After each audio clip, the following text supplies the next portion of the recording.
بسم اللہ الرحمن الرحیم۔ السلام علیکم دوستو آج کی اس ویڈیو میں ہم آپ کو ہمارے پیغمبر حضرت محمد مصطفیٰ صلی اللہ علیہ وسلم کی زندگی سے جڑا ایک دردناک اور حیران کر دینے والا واقعہ سنانے والے ہیں۔ یہ واقعہ مسلمانوں کی بہت ساری کتابوں کے ساتھ ساتھ اسلام کی دوسری سب سے پاک یعنی کہ سب سے بڑی کتاب صحیح بخاری کے اندر بھی موجود ہے۔ دراصل دوستو یہ بات ہے اس دور کی جب مسلمانوں نے جنگ خیبر سے جیت حاصل کی تھی۔ یاد رہے دوستو، جنگ خیبر نام کی یہ وہی جنگ تھی جس میں مسلمانوں کا مقابلہ یہودیوں کے ساتھ ہوا تھا، اور اس جنگ کو جتانے میں سب سے بڑا اور سب سے اہم کردار جس انسان نے ادا کیا تھا وہ کوئی اور نہیں بلکہ حضرت علی شیر خدا رضی اللہ تعالیٰ عنہ تھے۔ میرے دوستو، جنگ ختم ہو جانے کے بعد بھی آخری پیغمبر حضرت محمد مصطفیٰ صلی اللہ علیہ وسلم نے اپنے ساتھیوں کے ساتھ کچھ دن اور خیبر میں گزارنے کا فیصلہ کیا تھا، یعنی کہ کچھ دن اور خیبر میں رہنے کا ارادہ کیا تھا۔ میرے دوستو یاد رہے کہ جنگ میں جیتنے کے باوجود بھی پیغمبر حضرت محمد مصطفیٰ صلی اللہ علیہ وسلم نے خیبر کے یہودیوں کے ساتھ نرمی کا سلوک کیا تھا، اور جو یہودی امن کے ساتھ رہنا چاہتے تھے وہ جنگ کے بعد بھی خیبر کے علاقے میں ہی رہے تھے۔ اسی میں یہودی عورت جس کا نام زینب بنت حارث بتایا جاتا ہے اور جو سلام بن مشکم کی بیوی ہوا کرتی تھی، اس نے جب آخری پیغمبر حضرت محمد مصطفیٰ صلی اللہ علیہ وسلم کی دعوت کی تو آپ نے اس کی دعوت کو بڑی خوشی قبول کیا۔ اتنا ہی نہیں، اس نے دعوت کے ساتھ ساتھ آپ کے پسندیدہ کھانے کے بارے میں بھی پوچھا تھا، تو آپ نے اس کو اپنی پسندیدہ کھانے کے بارے میں بھی بتایا تھا۔ تو آپ صلی اللہ علیہ وسلم سے جب اس عورت نے پوچھا کہ آخر آپ دعوت میں کیا کھانا چاہتے ہیں، تو آپ صلی اللہ علیہ وسلم نے اس کے بعد دعوت کا وقت آنے پر اپنے چند ساتھیوں کے ساتھ اس کے گھر کھانا کھانے کے لیے پہنچے تھے، مگر وہ یہودی عورت جو اندرونی طور پر مسلمانوں کی دشمنی میں جل رہی تھی اور اپنے جیسے اور بھی بہت سارے یہودی سرداروں سے ملی ہوئی تھی، اس نے اس دعوت میں کھانے کے طور پر پیش کیے جانے والی بکری کے گوشت میں زہر ملا دیا۔ یہ زہر دراصل بکری کی ران کے گوشت میں ملایا گیا تھا، کیونکہ دعوت سے پہلے جب اس نے آپ صلی اللہ علیہ وسلم سے آپ کے پسندیدہ کھانے کے بارے میں پوچھا تھا تو آپ نے اس کو بکری کے ران کا گوشت ہی بتایا تھا۔ فی الحال جب دعوت کے دسترخوان پر زہر سے بھرپور اس گوشت کو پیش کیا گیا اور آپ نے جیسے ہی اس گوشت کی پہلی بوٹی کو اپنے منہ میں رکھا تو فوراً اپنا ہاتھ کھینچ لیا اور اپنے سبھی ساتھیوں کو حکم دیا کہ اپنا ہاتھ کھینچ لو، کیونکہ اس کھانے کے اندر زہر ملا ہوا ہے۔ مگر افسوس اس وقت بھی آپ کے کچھ ساتھی اس گوشت کو صحیح طور پر کھا چکے تھے، جس کی وجہ سے زہر نے پوری طرح سے اپنا اثر دکھایا اور ان کی اس زہر کی وجہ سے ہی شہادت ہو گئی۔ دراصل اللہ کے حکم سے حضرت محمد مصطفیٰ صلی اللہ علیہ وسلم کو اس بوٹی نے ہی زہر کے بارے میں خبردار کر دیا تھا۔ اتنا ہی نہیں، دوسری طرف اس عورت کے ساتھ ساتھ دوسرے سبھی یہودیوں سے اس بارے میں سوال کیا گیا تو انہوں نے نہ صرف اپنا جرم قبول کیا بلکہ یہ بھی کہا کہ ہم نے آپ کے ساتھ اس لیے کیا تھا تاکہ اگر آپ سچے نبی ہوں گے تو آپ کے اوپر اس زہر کا کوئی اثر نہیں ہوگا،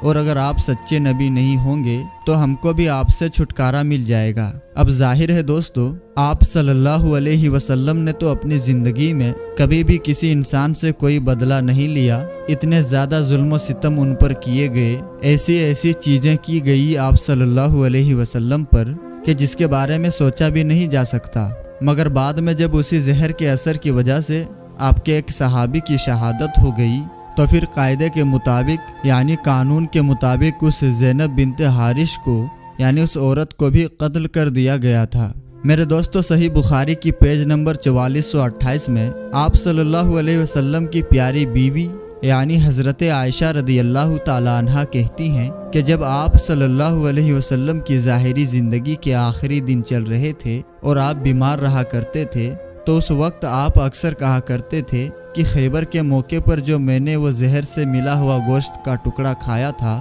اس کا درد میں آج بھی محسوس کر سکتا ہوں، اور ایسا معلوم ہوتا ہے کہ میری شہرگ اب اس زہر کی تکلیف سے کٹ جائے گی۔ دراصل دوستو، خیبر کے یہودی جو میدان میں مقابلہ نہ کر سکے تھے اور مسلمانوں سے خیبر کی جنگ ہار چکے تھے، وہ خیبر کا بدلہ لینے کے لیے سازش کے طور پر حضرت محمد مصطفیٰ صلی اللہ علیہ وسلم کو ان کے ساتھیوں ساتھ شہید کرنا چاہتے تھے، اس لیے انہوں نے زینب بنت حارث نام کی اس عورت کے ساتھ سازش کی اور اس کی مدد سے کھانے میں زہر ملایا، بلکہ اسی عورت کے ذریعے سے ہی حضرت محمد مصطفیٰ صلی اللہ علیہ وسلم کے پسندیدہ کھانے کے بارے میں بھی پتہ کر لیا تھا، اور اس لیے انہوں نے بکری کے گوشت میں ہی زہر ملا دیا تھا۔ اس زہر کے اثر کی وجہ سے حضرت محمد مصطفیٰ صلی اللہ علیہ وسلم کے ایک صحابی کی شہادت کے باوجود بھی زینب بنت حارث نام کی اس عورت کو قتل کیا گیا تھا یا پھر معاف کر دیا گیا تھا، پھر بعد میں اس نے خود ہی خودکشی کر لی تھی،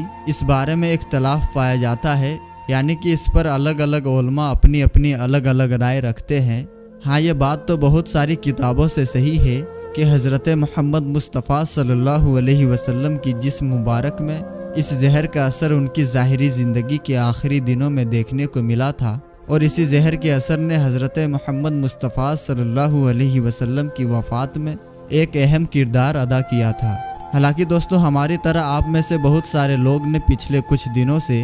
لگاتار سوشل میڈیا پر ایسی بہت ساری ویڈیوز دیکھی ہوں گی کہ جس میں ہمیشہ سے اینٹی مسلم ویڈیوز بنانے والے لوگ یہ دعویٰ کرنے کی کوشش کر رہے ہیں کہ حضرت محمد مصطفیٰ صلی اللہ علیہ وسلم کی اس زہر کی وجہ سے بڑی دردناک اور خطرناک طریقے سے وفات ہوئی تھی۔ اتنا ہی نہیں، وہ اس واقعے کے ذریعے سے حضرت محمد مصطفیٰ صلی اللہ علیہ وسلم کے اوپر یہ دعویٰ بھی کر رہے ہیں کہ وہ ایک جھوٹے نبی تھے، معاذ اللہ، کیونکہ اگر وہ سچے نبی ہوتے تو ان پر زہر کا کوئی اثر نہیں ہوتا، کیونکہ جیسا کہ قرآن میں بھی اللہ تعالیٰ نے اپنے پیغمبر سے یہ وعدہ کیا ہے کہ ہم تیرے دشمنوں سے تیری حفاظت کریں گے، تو اگر محمد مصطفیٰ صلی اللہ علیہ وسلم ایک واقعی سچے نبی تھے تو ان کی پھر اللہ نے حفاظت کیوں نہیں کی؟ تو ایسے دعوے کرنے والے جھوٹے لوگوں کو سب سے پہلے تو اس واقعے کو اتہاسک کتابوں کے طور پر دیکھنا چاہیے، یعنی اس کے وقت کو چیک کرنا چاہیے، اس کی ہسٹری کو دیکھنا چاہیے۔ تو پیارے دوستو، ہم آپ کو بتاتے چلیں، جو جنگ خیبر کا یہ واقعہ ہوا تھا، یعنی جو زہر والا جو واقعہ ہوا تھا، وہ دراصل 7 ہجری میں ہوا تھا، جبکہ حضرت محمد مصطفیٰ صلی اللہ علیہ وسلم کی وفات 11 ہجری میں ہوئی تھی۔ تو ان دونوں کے بیچ میں جو وقت ہے لگ بھگ 4 سال کا ہے۔ اب آپ لوگ ذرا سوچئے کہ ایک ایسا خطرناک زہر کہ جس کی وجہ سے ایک صحابی کی یعنی حضرت محمد مصطفیٰ صلی اللہ علیہ وسلم کے ایک ساتھی کی فوراً ہی وفات ہو گئی تھی، اور وہ تھوڑی دیر بھی اس زہر کے اثر کو برداشت نہیں کر پائے تھے، تو آخر اس زہر کو اپنے جسم میں لیے ہوئے حضرت محمد مصطفیٰ صلی اللہ علیہ وسلم 4 سال تک کیسے زندہ رہے؟ یعنی 4 سال تک اس زہر نے ان کو کوئی بھی نقصان کیوں نہیں پہنچایا؟ تو اس بات سے یہ ثابت ہوتا ہے کہ آخری دنوں میں یعنی حضرت محمد مصطفیٰ صلی اللہ علیہ وسلم کی وفات سے بالکل پہلے اس زہر کا آپ کے جسم میں اثر دکھنا اس لیے تھا کیونکہ اللہ تعالیٰ اپنے پیغمبر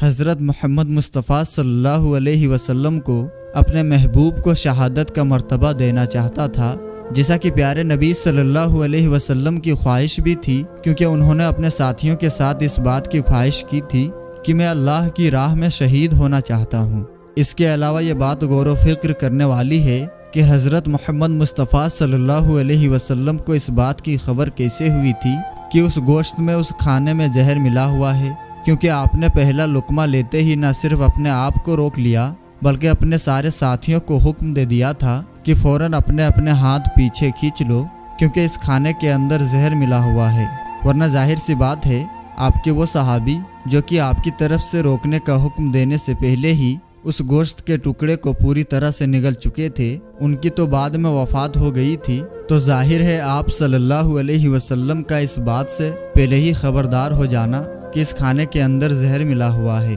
یہ خود میں ایک اللہ کے پیغمبر کی نشانی ہے۔ فی الحال دوستو، آج کی اس ویڈیو میں ہم آپ کو یہی بتانے والے تھے، تو اس ویڈیو کو آپ زیادہ سے زیادہ اپنے مسلمان بھائیوں تک ضرور شیئر کیجیے گا۔ اللہ تعالیٰ اپنے حبیب صلی اللہ علیہ وسلم کے صدقے ہم تمام امت محمدی صلی اللہ علیہ وسلم کو سچا عاشق رسول بننے اور راہ حق پر چلنے اور گناہوں سے بچنے کی توفیق عطا فرمائے، آمین ثم آمین۔ تو دوستو، پھر ملاقات ہوگی انشاءاللہ تعالیٰ کسی نئی اور اچھی ویڈیو کے ساتھ، تب تک کے لیے آپ اپنا اور اپنوں کا بہت ہی زیادہ خیال رکھیں۔ السلام علیکم، اللہ حافظ۔